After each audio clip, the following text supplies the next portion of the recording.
everybody, and welcome to the WGLNA Season 2 Qualifier number 2. My name is Andre Great Torpengsha. We're going to be looking at a lot of tanking for today. Before we go into it, I'm so happy to introduce my co-host. It is Randall Rootkill Holcomb. Randall, how are you, man? I'm doing fantastic, Andre. How are you doing today, man? I'm doing really great, man. I mean, we get to see who's going to be the next, or who can potentially take that second spot, the last spot of qualifiers. For those of you that don't know, there are only 2 qualifiers, 2 teams that are able to join all the other teams in WGLNA Season 2. Also on the studio set, we have our good friend and guest caster today. It is Tofu Smurf. How you doing, man? Doing good. How about yourself? I'm doing great. And of course, Tofu Smurf is a part of Scurry Hard. I'm so glad for you to be here. We had him on last season. Now we have him on again. We got a lot coming out from you. I believe 5 matches for today. It's going to be a 7x42 format. If you guys don't know what that means, we're going to explain it to you right now. Basically, 7 tanks, 7 players per team, 42 points, meaning that, well, each tank has a certain tier point, and they all have to add up to 42. You can go 1 through 8. So you can have something like 5 tier 8 tanks, 2 tier 1 tanks. That's the most common thing that we see. Randall, something special you need for 742. What would it be? The number one thing you need for 742. The number one thing? Yeah. I feel like you got a trick question for me, Andre. But I'd say you need good T1 players, people who can play those T1s. Yeah, it's funny. A lot of people always say, hey, why bring those T1s? It kind of feels like it's silly to do so, but a lot of times they're really good spotters. They're excellent for cap pressure. They do all these little tiny things that you wouldn't think they do, but definitely very important. I would say experience. It's so much about experience, and just there are things T1 guns can do. I mean, the lull tractor gun, for example, just the stock gun, actually with the gold rounds has sufficient pen to penetrate tanks like the 5100. The T69 and tanks like the T32 from the right angle. So you might not, do tons of damage with it, but you'll peck away at them. Last season, an L tractor got up to 350 damage, I believe, in one of the competitive matches. Now, 350 damage, that's like doing a full shot out of, well, low roll, but out of an IS-3. Yeah. That's a high roll for an AMX 5100. I mean, these are all things that really add up, and if your opponents do have a health advantage, then obviously the L tractors can definitely do something. I guess that's enough about T1s, that we could probably go all day. But yeah, I think experience is one of the most important things. 7x42, not something that's too common. Of course, you don't find those in anything else but training rooms. You can't go and play them in regular battles. Of course, it's very, very different. You could start a platoon and go take a T1 and some tier 8s. That's but true. Most people do not appreciate when you do that. I think I speak from personal experience. Most people do not appreciate a tier 1 scout. They're like, hey, that is a tier point, and the other team, they've got a tier 6. That's not going to fly, little buddy. Yeah. And, there's been a time where I actually brought a T1, yeah, and someone killed me. they do that. Some people will be strict. They will. I'm sorry, not someone killed me. A teammate killed me because I was. Got to be specific there. Yeah, my bad. But ladies and gentlemen, please join in the conversation. Of course, you can go over to Twitter, twitter.com/WGLNA, and tweet at us. Also, Facebook us at facebook.com/WGLNA, and go to our website, WGLNA.net. But right now, we are looking at our first match. It's coming up pretty soon here, ladies and gentlemen. We're going to take a short commercial break. When we come back, the continuation of qualifier number 2 of the WGLNA. Welcome back, ladies and gentlemen, to the WGLNA season number 2 qualifiers. My name is Andre Great Torpengsha. We're just getting ready for our first match of the day. Of course, joined alongside me is Randall Rootkill Holcomb.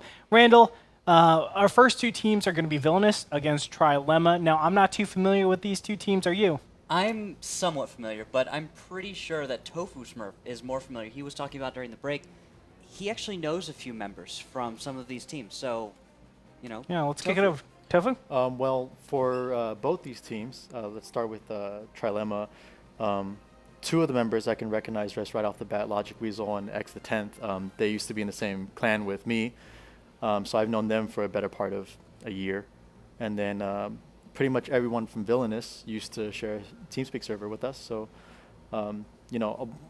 pretty much a good collection of guys here. Would you say these teams are experienced teams? Would you say that they're ready for the 742 format and WGLNA, or are they considered the big underdogs going into the qualifiers?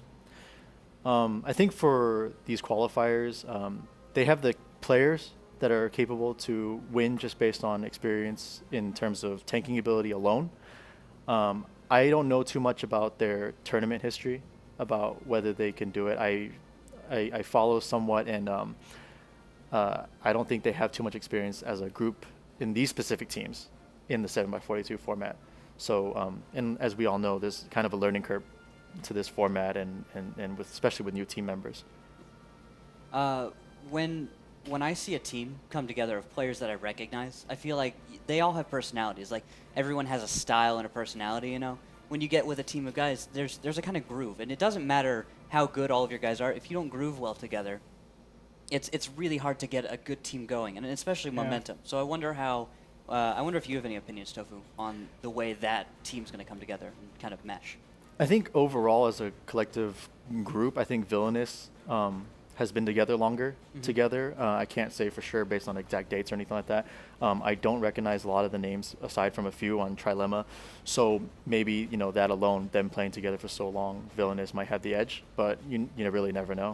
Are we going to see, like, if they lose a match, like if they were to, hypothetically I say, drop the first one, do you think they'd be the kind of team that would splinter, start, losing their focus, or maybe become less aggressive, hyper aggressive? What kind of reaction would you expect actually out of that kind of a team? Well, I think with these two teams and these two groups of people, of the people that I do know, they don't get down on losses or anything like that.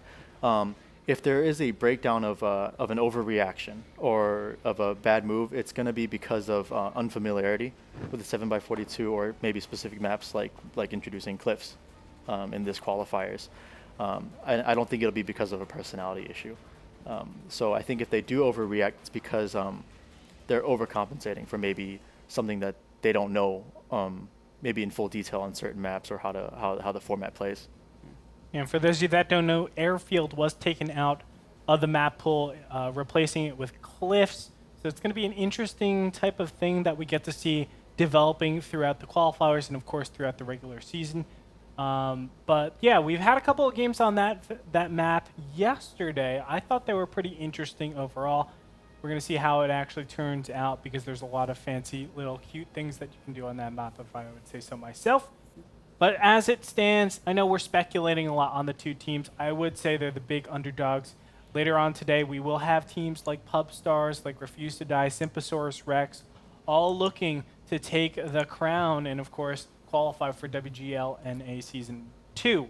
For those of you that don't know, each WGLNA is $100,000 in prize pool, so you can really see these qualifiers are free. Anybody can enter them. And this is a great experience for a lot of these teams, regardless whether or not they're experienced or inexperienced.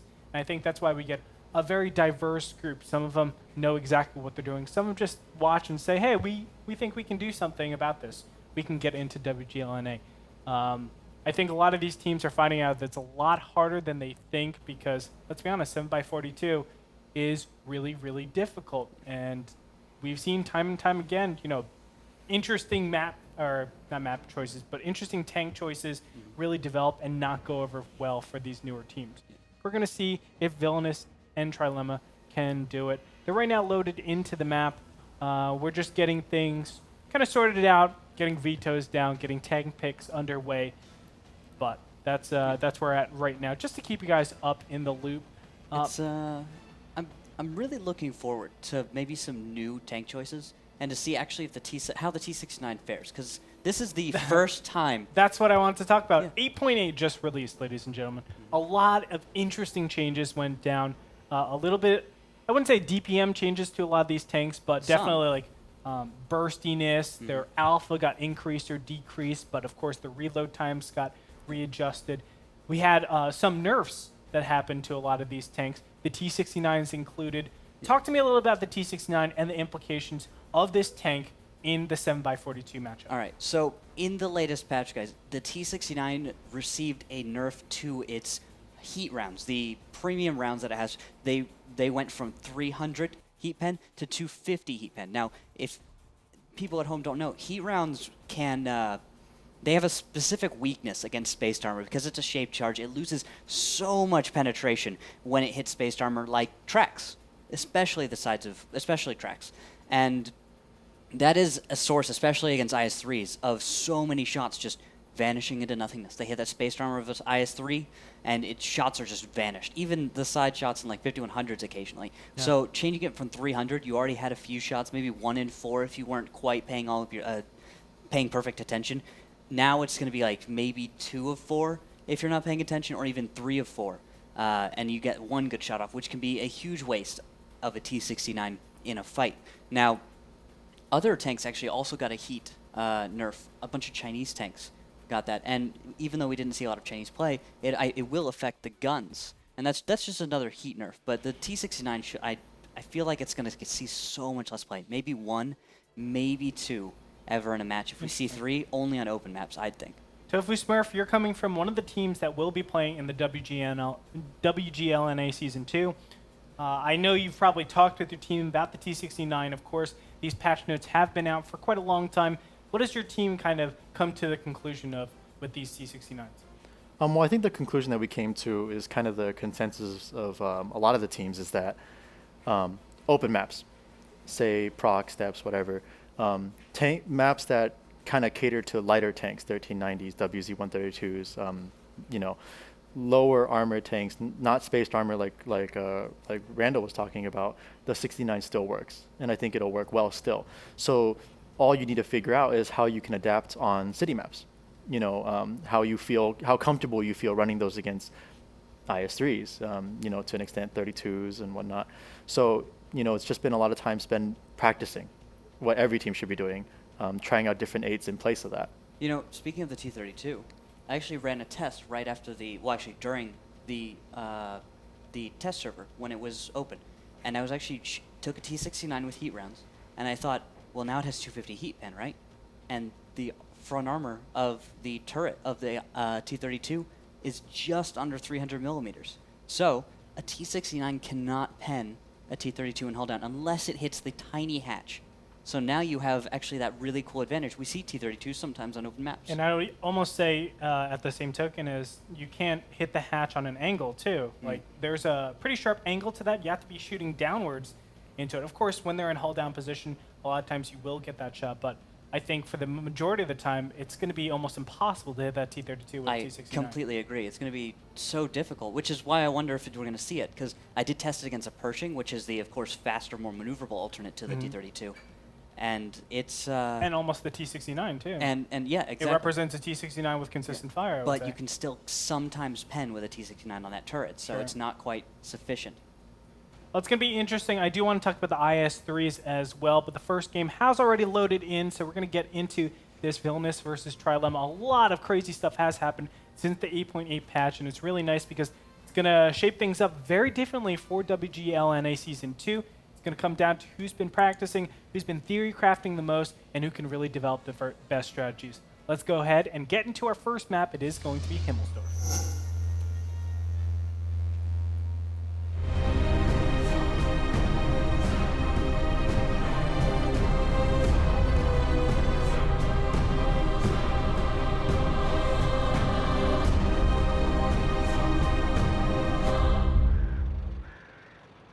All right, and we are loaded in. Let's take a look at the lineups. 2 5100s, 2 IS-3s, and a T69 for Vi11ainous. On the other side, we have 2 5100s and 3 IS-3s. So you can already see on Himmelsdorf, the T69 was a staple on this map. You always got it to supplement and really help out every other tank. Of course, the T69 has fantastic synergy with that 5100. You can see that you can see that Trilemma is already changing up and just saying, no, I don't want the T69. Let's go ahead and get another IS-3, which is like be a that cool choice. Yeah, I feel like an IS-3 is stronger on city maps, especially with the potential for a T69 to just lose shots against an IS-3. You still pen the front just fine, though, with heat rounds. It's just you know, I feel like that margin for error is just so large, especially when your opponent like brings 3 IS-3s. I don't know. Maybe there's a better hard counter. Yeah, definitely so. Well, we'll definitely see. We have a lot of games to actually find things out. As you can see, the red team over here, it is Trilemma, is going to be setting up down tank alley. Very standard setup, just watching for any big pushes across the center. But of course, the blue team over here, they're doing a big hill push. That isn't... I don't know what to say quite about this hill push. It's stalled out, and they got spotted by a T1. So we're actually going to have Trilemma, looks like probably back off the hill. It looks like No Hope's going to go up, but it looks like we had members of Trilemma actually back off, and they've gone down to B0. And in response, what is Vi11ainous going to do? It looks like I see members pushing to the west on the minimap here. Very intelligently done, just making sure, hey, let's go ahead and approach the side that if there are any tanks over here, we're going to be able to isolate them down and kill them by the time there's any sort of reaction. The one thing they have to realize, though, is there are potential cap fast, or at least counter caps while this is going on. We're going to see what both teams do. Again, another tank is going to be spotted out on that hill. Who is it going to be? That is No Hope and Armor Ghost spotting each other out. Armor Ghost doing a pretty good job here of moving out of the way. But it's a perfect reaction coming out of Vi11ainous, as they're just pushing all the way. Excuse me, Trilemma. Is it? Now I'm getting confused with the teams. Trilemma is the blue. Okay. And, yes. and Vi11ainous is pushing down. Yeah, I like that. That's a cool push that they're making, and they definitely can get some very interesting cap pressure. Hopefully they can kill this T1, and they don't hesitate. If we see hesitation out of Vi11ainous, I feel like this could go south for them. Down goes the first T1, and they are looking to go for that cap. There's a lot of good positions, but boom, already 2 shots are going to be taken on to Spicker. Spicy. Oh, that makes a lot more sense. Spicy, freaky limb. We just call him Kyle. Okay, Kyle. Cap has initiated. 40 seconds to go. As you can see, a lot of these Serenity is burning. And the AMX 5100, that's huge in favor of Vi11ainous. That is a little bit of advantage for them, as you know, they took a few hits, but now that 5100 is also pretty low, and so is Ellipsis. He's going to go down. Ellipsis. Yeah, very nicely done. You can see the cap is just forcing these players to drop back immediately. All the tanks are coming one by one, and because they're coming all the way from the hill, they're coming in single file, and allows Vi11ainous to just pick them off very, very easily. X the 10th is going to be targeted down. Ooh, an IS-3. No Hope coming in from behind, able to take out Seal Club in 101. And Zombie Food is going to start charging forward, looking for a shot on X the 10th. He will take that shot and get the kill. Only 2 Tier 8 tanks alive, 2 IS-3s. Baron is so low, dude. Look at him. He's at 23, and this is the cap. There it is. Vi11ainous will take the first map, ladies and gentlemen.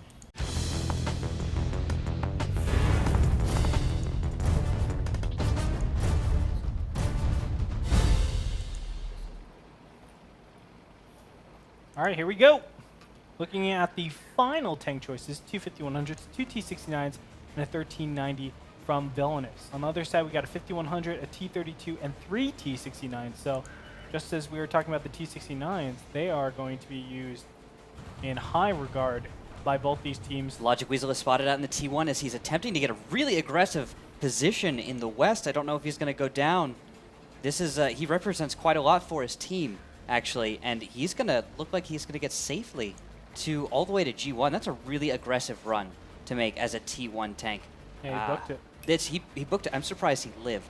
We see so often where T1s will die just going out to the west. Yes. And Logic Weasel, I'd say he's lucky to be alive at this point with wow, just I'm impressed. He can do a lot from this position if he has proper cover from his allies. Now, if the T69s, which are moving up the middle right now, if they aren't prepared, we could just lose this T1 though, and probably not get that much gain. Look at the 1390 is so close. He could just pounce on Logic, shoot him once, and book it on by down the one line. But they really don't know the relative tank positioning yet. So doing something like that seems a little bit risky. They don't want to take any extra damage, especially on that 1390, only 1100 hit points. Goes down very, very quickly. Yeah, that is so true. Although I feel like we've seen a 1390 as Trilemma. For Trilemma, we've seen the 1390. I don't remember if we've seen tanks in the mid, though, if there's been much poking, because I haven't seen any health traded right now. On Trilemma's side, the only thing that they lit from Villainous was the 169 coming uphill. Okay, so we do know that, and there's actually a spot on a T1, I believe, on the other side. They did see the Yes. T32 as well, so that's something to note. So you can see their hesitation, but it looks like Puppet Master 455 is just holding his ground, not looking to push up anytime soon. The other 4 Tier 8 tanks are just positioned right over here in the center, and it looks like they are trying to push up this 5100. I don't know if they can push that up right there.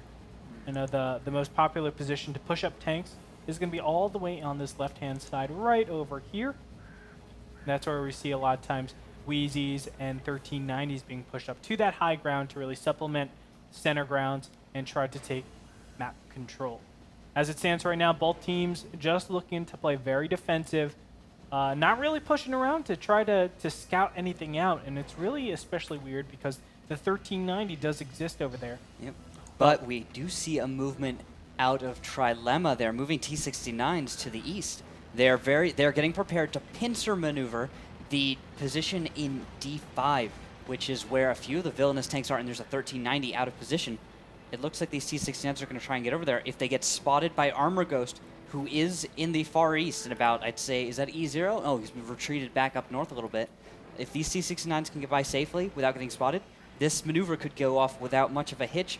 We'll see a victory for Trilemma if they can win in that brawl. Yeah, I'm not sure about this. I mean, you definitely need a T1 to actually push on ahead. Oh, wow, trees did go down. And Armor Ghost should have seen that already, so he's poking out just to check, but he saw a tree go down. Really obvious that there are Tier 8 tanks or potentially a Tier 1 And they're going tank. for the move. T69s are going, they're pretty much Uh-oh. dedicated by this But point look if at they get this. spotted. Look, the entire red team is going to go directly over there because they know tanks are over on the east side, and there's going to be a big engagement 4 against 3. These T69s not looking good. Of course, that T32, they know it's in Death the by center. Snoo Snoo goes down first, and Bill Nye is going to go down next. Bye-bye, Science Guy. No hope.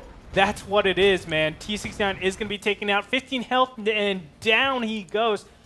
3 Tier 8 advantage for Villainous. Really well done. And they didn't even get spotted out. It was just the trees going down. Armor Ghost just making sure he is absolutely in tip-top shape. A lot of T1s, I would almost feel, go AFK and don't even care. That's not going to be the case over here for Villainous. Beautifully done overall, I really have to say. And as you can see, that T32 is going to try to lock into position and do damage. But, I mean, it's 2 Tier 8s to 5 Tier 8s. A lot of these tanks are reloading right now, the 5100s, the T69s. 1390 is going to come up here. Puppet Master still at 1100 hit points. Things are looking pretty good for Villainous. There needs to be a miracle if Trilemma ever wants to get back into this. Serenity in this T32 down to only 1 shot left, 147 hit points. Shots are being lined up, and all 5 tanks are surging forward. This is not going to be a good ending. Just a very unfortunate ending. A fantastic reaction, though, by Villainous, I'd have to say. Just seeing those trees going down and then predicting those T69 push without even having spotted enemies.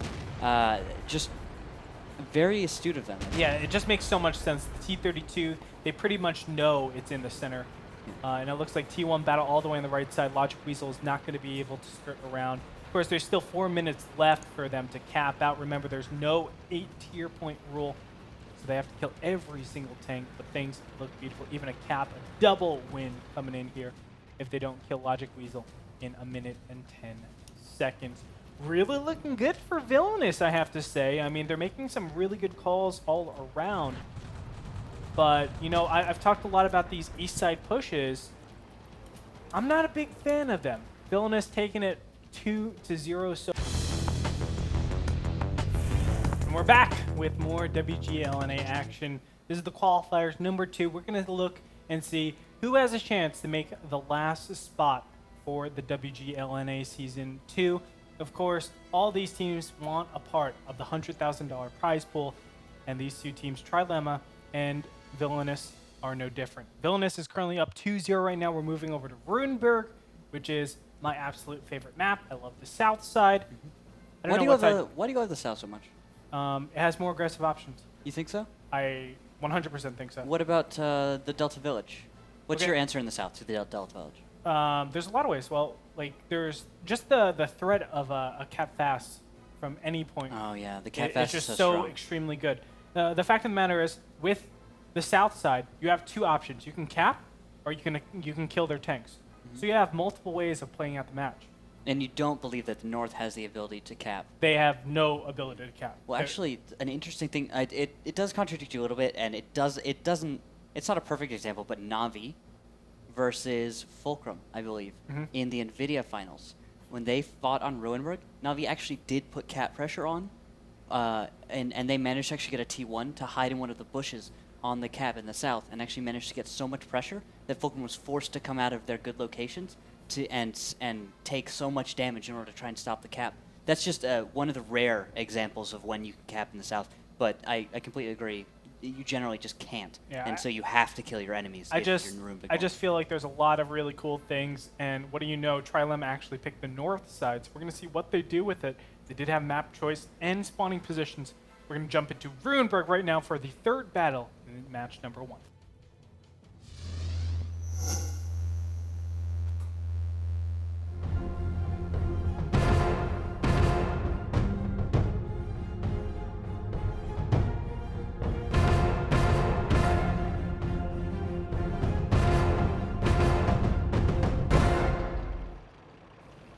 Two 5100s, two IS-3s, and a single T-69 on the side for Vi11ainous. On the other side, we have two 5100s, two IS-3s, and a T-69. Mirror matchups. I love mirror matchups, man. So what's so interesting about this is, north side, they do have the jump on the Delta Village. But you can see how defensive Vi11ainous is right now as the red team's running on the south side. It's because there's all indicators, or not all This isn't going to be indicators. good. Oh, Namtab this is crossing in the open, and he's crossing right in front of all these guns. Namtab, you done goofed, and Serenity's right behind that. I mean, the south side is so good for going into the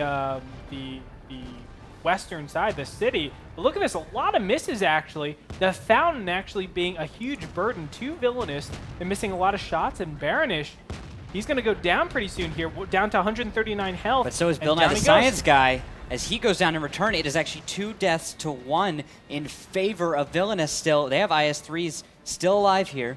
That represents so much consistent fire while these autoloaders are going to get a chance to reload behind the chapel. The first tank to reload will be that T-69 from those autoloaders. The IS-3s just trying to buy time. And you see they're split, one on each side. No Hope trying to come around the corner. But there's some really good positioning going on here. It looks like Kyle in this IS-3, this red IS-3, is going to be able to do a lot of damage against No Hope. Just about one more shot left, and he's going to be able to do damage. Cap pressure is being initiated on the red base. A T1 is over there on the south Actual side. cap pressure from the north side team. It's like they don't want you to... It's the cast of curse, man. Yeah, caster That's curse. what it comes down to. T-69, look at this. Very nicely done. Actually getting into position, making sure that his shots count. Every single one of the T8 tanks are dead, ladies and gentlemen. Only 2 tier 1s. And it is going to be And Logic Weasel's a on fire. 3-0. Burn, baby, burn. 3-0 victory over for Vi11ainous.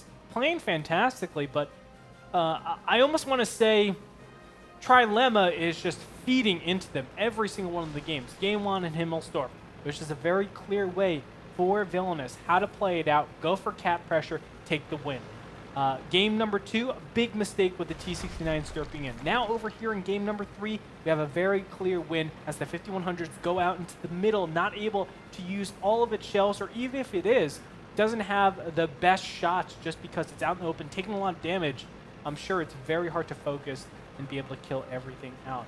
Yeah, that whole style was so aggressive. It just maybe it was unrefined. I'd say Oh, it was. There were definitely some so. cool. There were some cool pushes.